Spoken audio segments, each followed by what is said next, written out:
Përshëndetje nga kuzhina e Nerit, sot kam vendosur të përgatitë mantia me mish të postërmës. Blumin e kam përgatitur me por, me 1 kg gjys miell, mandej 650 ml deri 700 ml ujë të ngrohtë, 4 lugë të gjellës ja kam qit me vaj, si dhe 1 lugë e gjys gjellës me krep. E kam përzi blumin e mikser, i kam dhënë 15 koleç blumin edhe i kam ly me vaj, po ashtu edhe kapak gjallë për buter në të shkrier, si që për shifni, i kom bëllu për 30 minuta që ndrojnë qështu. E kom ka vërdis me por, po ashtu edhe mishin e blum, 1 kg gjys me mish të blum, 5 qep të mdoja, i kom gri 1 lugë e gjys të gjellës veget, vaj edhe biber të zi 1 lugë të mesme, po ashtu 1 lugë të mesme me biber të kuq. Tepsin e lyna me vaj edhe bismillah fillojna me zgjatjen e kulegjve.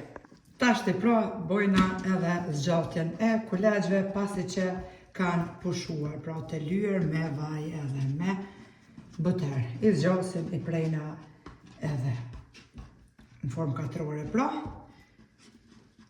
Bojna mbushjen edhe renditim në tepsin e lyer me vaj. Tepsia është e 3 leqes e madhe, më shumë se 4-5 cm, besoj, ma e modhja, ja? Kështu që i zgjatëm tashti petën, basi kanë pushu. Basi i kemi zgjatë pra edhe petën e parë, e bojna tashti edhe prerën. Pjekjen e bojnë në furrë të shpëretit, pra që pjekën perfekt. Basi kemi bo prerën, ja kemi qitë edhe mishin, tashti bismillah i mshtjellim të gjitha edhe i renditim mantia në tepsin e lyer me vaj. Edhe mantia ti kemi rendit në tepsi plot. Na kanë tepru tashti edhe 5 kuleç tjerë. Ata kuleç tjerë i bojna mbushjen me djath, pra ose pite ose mantia ç'është keni qaf. Për mi tashti i lyna veç kapak me vaj, edhe me njëherë pra tepsin e fusim në furrën e nxehur pra të shpëretit ose jo në furrën e shpëretit elektrik ose në topan.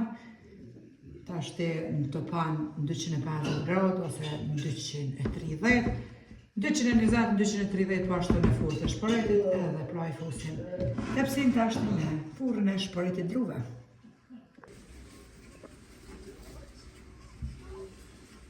Edhe mantia të kemë pjekë në furrë duke në kështu, tash e pjekum edhe piten me djath. Neve na befshin mirë, juve po ashtu nëse provani, faleminderit për përkrahjen që ma beni. Komentet e bukura deri në recetën e radhës. Nga kuzhina e Nerit ju them, miru pafshim.